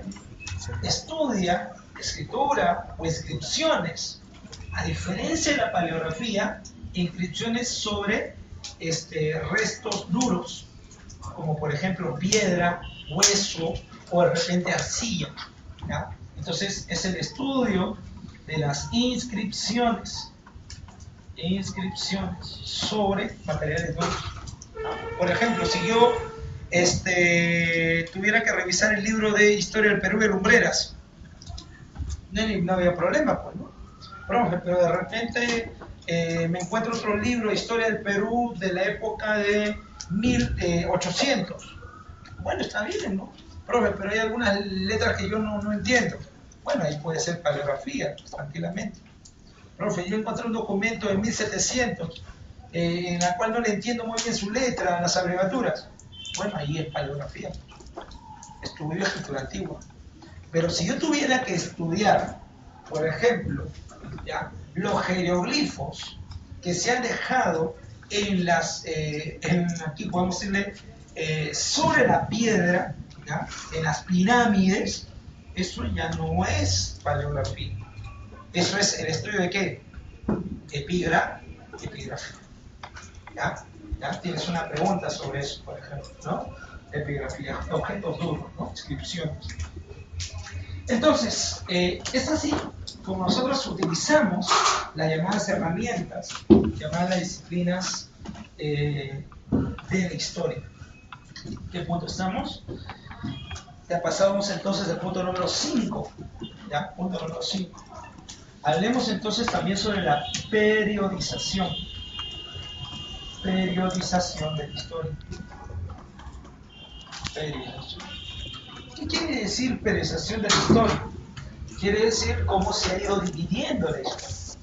¿Ya? Tradicionalmente se le denomina padre de la historia a un griego. Su nombre, Heródoto. ¿Ya? El padre tradicional de la historia se llama Heródoto. Heródoto de Halicarnaso, ¿ya? Mediante un texto que se denominó así, los 9 libros de la historia. Ajá. Cosas que tiene la vida. ¿Ya? Una vez, sí recuerdo haber comprado, bueno, lo tengo todavía en mi casa, ¿no? En biblioteca, ¿no? Tengo los 9 libros de la historia, pero la editorial pequeña. Una vez encontré la editorial de mayor tamaño, 2 volúmenes, ¿ya? Una Biblia Suchancaya 20, grandazo, ¿no? Entonces, pero por falta de money no lo puedo adquirir. Pero sí, es interesante encontrarse este libro. O sea, sí se puede conseguirse. Sí, está en Amazonas, una vez lo encontré. Una vez en Amazonas encontré los 2 tomos, el facsímil de la Mauta, ¿ya? Pero estaba yo todavía en la Mauta, en la revista de Mariette, ¿ya? El facsímil. El facsímil, ¿qué quiere decir? Era del tamaño de la hoja que se publicó en el Mauta. Era una copia similar prácticamente. Pero estaba yo todavía en la universidad. En la universidad, aquellos cuando ingresen a la universidad van a saber que no tienen biblioteca, lo que tienes es fotocopioteca. ¿Ya? La fotocopia es lo máximo, ¿ya? Si no, no. ¿Dónde empecé a comprar libros? Ya cuando empecé a trabajar, ¿no? Antes es un poco difícil. Y recuerdo que en esa etapa me quisieron vender los 2 tomos, no pude adquirirlos, ¿no? ¿Ya? Estaban 80 soles, los 2 tomos, no llegaba, ¿no? El día de hoy quisiera adquirirlos, pero bueno, todavía tengo esa condición. Pero bueno, entonces, este texto, los 9 libros de historia de Heródoto, marcan de alguna manera el inicio de la historia. En esa época, Heródoto lo que hace es recopilar, ¿ya? Saque su audífono, señorita, ¿ya? Lo que hace es recopilar los acontecimientos de una guerra, ¿ya? La guerra entre los griegos y los persas, las llamadas guerras médicas, ¿ya? Entonces, Heródoto va a recopilar esa información a través de ¿qué? De fuentes escritas y también a partir de fuentes orales. ¿Cómo que fuentes orales? Viajó por los diferentes lugares donde se había dado el enfrentamiento y a través de lo que pudo recopilar de las personas que estuvieron en el conflicto, entonces pudo escribir sus 9 libros de la historia, ¿no? Entonces, a él se le considera el padre de la historia a nivel tradicional. Pero todavía no estamos hablando de la periodización como tal. Para hablar de la periodización, cómo se divide la historia, tendríamos que ir a lo que sería la periodización tradicional. Ajá. Tradicional. O sea, dividir la historia de manera tradicional. Esta división de la historia de manera tradicional, el padre, no de la historia, sino el padre de la periodización tradicional, se llama Cristóbal Keller. Cristóbal Keller. Este Cristóbal Keller, ¿qué es lo que hizo? Llevó a cabo la división de la historia en 3 edades. Él vivió para los años de 1790, más o menos, fue contemporáneo a este gran acontecimiento que se denominó la Revolución Francesa, ¿no? Entonces, Cristóbal Keller hizo su división de la historia, entendiendo que la historia empezaba con la aparición de la escritura. O sea, ¿cuándo aparece la historia para él? La historia aparece con la escritura. Antes de la escritura no hay historia. Antes de la escritura simplemente le vas a llamar como prehistoria. ¿Ya? Entonces, con la aparición de la escritura, recién puedes hablar de historia. Y basado en ello, entonces, dividió en edades esa historia. ¿Y cuáles fueron esas edades? La primera se llamó la edad antigua. ¿Ya? Tenemos la edad, entonces, antigua. La edad antigua, ¿con qué se inicia? Se inicia con la aparición de la escritura, ¿no? Su inicio, entonces, es la aparición de la escritura. ¿Y con qué terminará? Termina entonces, fin, terminará con qué? Termina con la caída de Roma. Roma, el Imperio Romano de Occidente, cae en el año 476 después de Cristo. Entonces, ahí se está dando el inicio de la historia. Terminada la edad antigua, se va a iniciar la edad media. Esa edad media, ¿cuándo va a terminar? Va a terminar con la caída de Roma, pero ¿qué Roma? La Roma de Oriente. Entonces, con algo que se llama la toma de Constantinopla. Constantinopla va a caer el año de 1453. Ajá. Entonces, a partir de ese momento, termina la Edad Media y se inicia en el mundo, ¿qué etapa? Se inicia en el mundo la edad moderna. Ajá. Y hasta ahí quedó el señor Cristóbal Keller. O sea, Cristóbal Keller hace la división de la historia basada en edades, ¿no? Podemos decirle, ¿no? Hace una división de la historia, división basada en edades, ¿sabes? En edades, ¿ya? Pero, pase, no hay problema, ¿ya? Pero, él hace la división basada en edades, pero se queda en edad moderna. Él no llega más allá. Como te dije, ¿no? Él fue casi contemporáneo a la Revolución Francesa. Entonces, el que le va a agregar una edad más, se llamó Butinsa. ¿Ya? Así se llamó ese señor. Butinsa. Butinsa, agregó una edad más. ¿Y cuál va a ser esa edad más? Esa edad se va a llamar la edad contemporánea. Exacto. Entonces nace aquí la edad contemporánea. ¿Cuál es el momento de quiebre para el nacimiento de la edad contemporánea? La edad moderna. Entonces terminará fin de la edad moderna con la Revolución Francesa. Esa Revolución Francesa será el año de 1789, dándose inicio a la edad contemporánea. Edad contemporánea que está presente hasta el día de hoy. Listo. Entonces tienes una historia tradicional que divide a la historia en 4 edades: edad antigua, edad media, edad moderna y edad contemporánea. Listo. Pero hay un problema ahí. ¿Cuál es el problema en ese tipo de historia?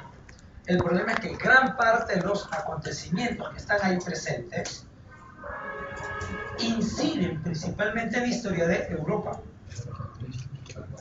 O sea, cuán importante debe haber sido para un chavín la caída de Roma. ¿Sí? ¿Cuán importante debió haber sido para Pachacútec la toma de Constantinopla? ¿Ah? Chanca, se cayó Constantinopla. Ya fueron. Algo así. No, pues. ¿No? Entonces, ese tipo de historia, uno de sus principales problemas es que tiene un carácter eurocentrista. ¿Qué quiere decir eurocentrista? Que el centro de la historia es Europa. Entonces, ese es uno de los principales problemas de ese tipo de historia. ¿Qué más? ¿Qué otro problema también podemos establecer aquí? Por ejemplo, establece que el inicio de la historia, se da con la aparición de ¿qué? Aparición de la escritura. Pero el problema es que vamos a encontrar también sociedades ágrafas. ¿Qué quiere decir? Sociedades sin escritura. ¿Y qué hacemos con esas sociedades sin escritura? Que estarán fuera de la historia. Entonces, por ahí la problemática. La historia que estudia la escritura, estudia el tiempo, estudia el pasado, y como nosotros habíamos mencionado, la historia estudia al hombre, pero estudia al hombre en social. Entonces, en eso que tú llamas prehistoria, hay hombres. Uno de los investigadores, hacia el siglo XVIII, de estos pueblos que no tenían en aquel momento o no eran considerados parte de la historia, se llamó así, el padre de la prehistoria le van a llamar. Su nombre, el señor Bouchard de Peters. Bouchard de Peters. ¿Qué hace Bouchard de Peters? Estudió a estas sociedades que fueron considerados pueblos sin historia, ¿no? Entonces, basado en todo ello, se han hecho nuevas investigaciones que finalmente han llegado a la conclusión, ¿ya? Como por ejemplo el señor que se llama Thompson, llegó a la conclusión de que esto que tú llamas prehistoria deberías dividirlo ¿en qué?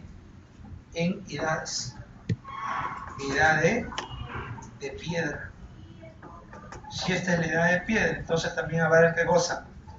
La edad de los metales. Y en la edad de los metales, él dividió esos metales en dos principalmente. Uno la edad de cobre y la otra la edad de hierro. En el futuro van a poner un intermedio, que será la edad de bronce. ¿Qué es el bronce? La aleación de cobre más estaño. ¿Ya? Pero por aquí sí, edad de piedra. ¿Ya? Esto es parte de lo que nosotros también vamos a estudiar. Esto es parte inclusive de lo que tú has visto en tus libros de secundaria, ¿ya? Pero te lo han tenido que explicar, pues no solamente ponerlo en el libro, ¿no? Ahora, de todas maneras, hay algo que está ocurriendo en ese tipo de historia. Prioriza las fechas. Si te das cuenta, hasta antes yo no había puesto tantas fechas. Y ahora sí estoy poniendo fechas. Prioriza, ¿qué más? Los grandes personajes. O sea que la historia lo hacen grandes personajes. Napoleón, personaje importante en la historia. Sin Napoleón no se hubiese podido dar tal expansión francesa. Falso. Si no hubiese sido Napoleón, hubiese sido otro. El individuo es sumamente importante, pero el individuo como tal no es totalmente determinante. ¿Ya? Einstein, cuando planteará en algún momento su teoría de la relatividad, es porque hasta antes de él otros han ido investigando otras cosas que le han servido de fundamento para en algún momento él poder utilizarlas o negarlas. Pero sus planteamientos no han salido de la nada. Lo que tu profe está poniendo en la pizarra no es porque a tu profe se le ocurrió, no es porque tu profe simplemente tiene que repetir lo que otros dicen, sino porque ha leído otros textos. Y en base a esos otros textos, de alguna manera lo puede plantear en pizarra y lo mejor lo puede explicar. Entonces, el gran problema en este tipo de historias es que se presentan fechas, grandes personajes, datos, hechos importantes. Ajá, hechos importantes. ¿Y quién fija qué es importante y quién no es importante? ¿Quién va escribiendo en ese caso la historia? ¿No? Pero, con el pasar del tiempo, también han habido reestructuraciones dentro de la historia. Podemos decir que este tipo de historia es la historia tradicional, que dio de alguna manera sus fundamentos hacia la historia positiva. ¿Qué es la historia positiva? La historia positivista. No sé si alguna vez has escuchado hablar sobre un señor que se llama Augusto Comte. ¿Ya? En filosofía lo vas a conocer. Un señor que se llama Augusto Comte. Es el padre del positivismo. Alrededor del siglo XIX se van a establecer las bases de la ciencia. Hasta antes del siglo XIX. ¿El siglo XIX qué años? A ver, siglo XIX, 1800. O sea, a partir de los años de 1800 y eso, 1850, más que nada, ya la segunda mitad en adelante, recién estamos hablando de ciencia. Hasta antes, ¿no? Hasta antes, ¿ya? Hasta antes, si tú, por ejemplo, decías, oye, aquí, entre nosotros, algo existe en medio de nosotros. ¿Ya? Existe por aquí de repente, no sé, algunas partículas, algunos átomos. Yo decía, no lo veo. Y de repente hacías esto, ¿no? Con una tapa, de repente, soplabas un poco y veías que el viento te caía. Eso es magia. Sí, es magia. Eso que le llamaban magia en ese momento, el día de hoy se llama ciencia. O sea, hay muchas cosas que no se entendían, que no se comprendían, pero que el día de hoy se llama ciencia. Por eso cuando alguno dice, oye, ¿y los fantasmas? Profe, y la brujería, profe, y la energía y todo ello, ¿ya? ¿Por qué de repente los muertos en la morgue hasta todavía pueden lograr moverse? No, ya están muertos, ¿cómo se va a mover? Entonces, la ciencia tendrá que darte un tipo de explicación. Profe, y si no lo da en este momento, no lo da porque es ciencia. Y la ciencia, de alguna manera, no es religión. Ahí está la diferencia. La ciencia no te dice, yo lo sé todo. Te dice, yo conozco esto y esto no conozco. Pero no te niego que en el futuro lo pueda conocer. ¿Ya? Entonces, ¿cuándo aparece la ciencia? Siglo XIX, más que nada. Y recién hasta el siglo XIX la historia tiene ese carácter de ciencia, con esa escuela que se llama la escuela positivista. Hasta antes no tenía el carácter de ciencia. Hasta antes la historia era algo similar a la poesía, a la literatura. ¿Ya? Un buen narrador de cuentos era un historiador. ¿Ya? Se confundía, por ejemplo, Homero, ¿ya? El de la Ilíada, el de la Odisea, se confunde con ¿quién? Con Heródoto. Algo similar. Los dos son parte de la historia, y no es así, pues. El día de hoy uno podría decir que el señor, pues, Homero, ¿ya? Claro, sí existió también, fue pues un historiador. Pero bueno, esas eran las confusiones en la antigüedad. Las bases para establecer a la historia como ciencia son del siglo XIX, con esta escuela, la escuela positiva. Y la escuela positiva, de lo que partía era que para que exista ciencia se tiene que probar. Tiene que haber pruebas. Esas pruebas es lo que nosotros le hemos llamado en la clase pasada fuentes. Por ejemplo, yo tengo esto aquí, se cae. ¿Por qué se cae? Gravedad. ¿Es una ley, sí o no? Listo, es una ley. Pregunta, si yo pongo una regla en Pocusana, ¿se caerá también así? También. Si lo pongo en Turquía, ¿se caerá también igual o no? También. Si lo pongo en China, ¿se caerá también igual o no? Sí, es una ley, se cumple. Ahí está. Es demostrable. Existen pruebas. Entonces en la historia también se dijo pruebas. El problema es que en ese momento, la historia, ¿cómo se podía probar? Y lo único en lo que ellos podían probar era en ¿qué? En documentos. De ahí la visión. Si el documento lo dice, es cierto. Documento escrito. Y si es documento escrito, la prueba de la historia, entonces la historia se iniciará ¿con qué? Con la aparición del escritor. O sea, no están locos. Su planteamiento no vino del aire. No es que, no, yo dije que la escritura es el inicio de todo. No, no, no. Tiene un fundamento, tiene un porqué. Pero eran los inicios de la historia como ciencia. En el paso va a nacer también otra manera de dividir la historia. Existe la llamada periodización científica, le llaman, aunque yo no le pongo así, motivo, porque esta periodización también es científica, positiva, pero científica. Yo le pongo así, periodización materialista dialéctica. Materialista dialéctica. Y esta periodización materialista dialéctica es la periodización ¿de quién? De un señor que se va a llamar Carlos Marx. ¿No? Entonces, quien hace esta división y también pertenece al siglo XIX es el señor Carlos Marx. Y para Marx, la historia se inicia con el hombre. Y ahí sí rompe. La historia se inicia con el hombre, pero el hombre no es individuo solamente, es el hombre en sociedad. Y el hombre en sociedad ha tenido diferentes maneras de organizarse. El hombre en la comunidad primitiva no se organiza igual al hombre del día de hoy. ¿Se organiza de la misma manera? ¿Existe la misma manera de interactuar entre todos? En la comunidad primitiva, por ejemplo, no existía propiedad privada. El día de hoy la señorita puede decir mi enamorado, el joven puede decir mi enamorada. En la comunidad primitiva esto no puede ser mío, ¿no? Ella, él, es de todos.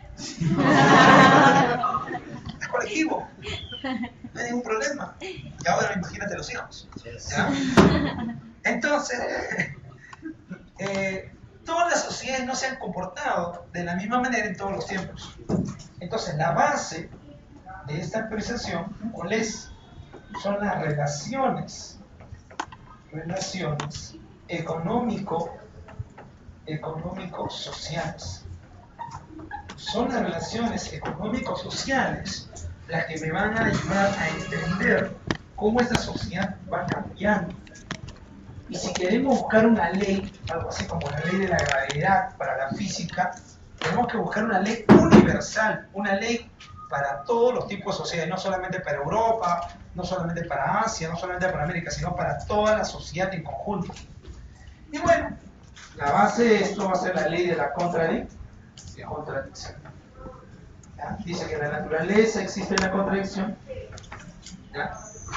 Y la sociedad también expresará esa contradicción. ¿Por qué te bañas todos los días? ¿Por qué? Profe, para no oler mal. ¿Y por qué puedes oler mal?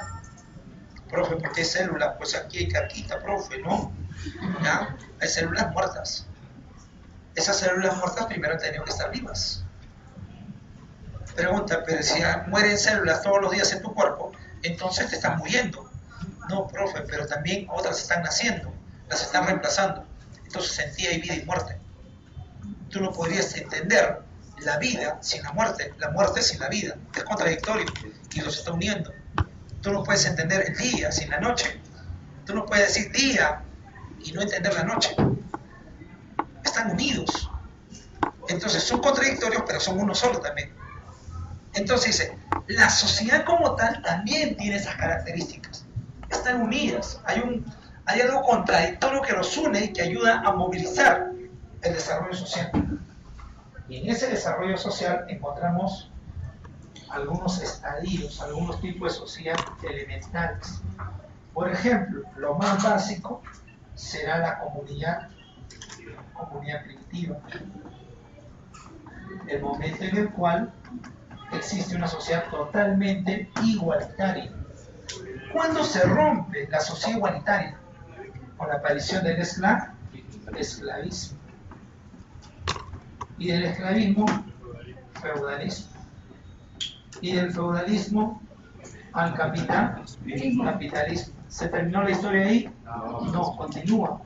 Profe, la propuesta de Marx será comunismo, pero bueno, esa es su propuesta.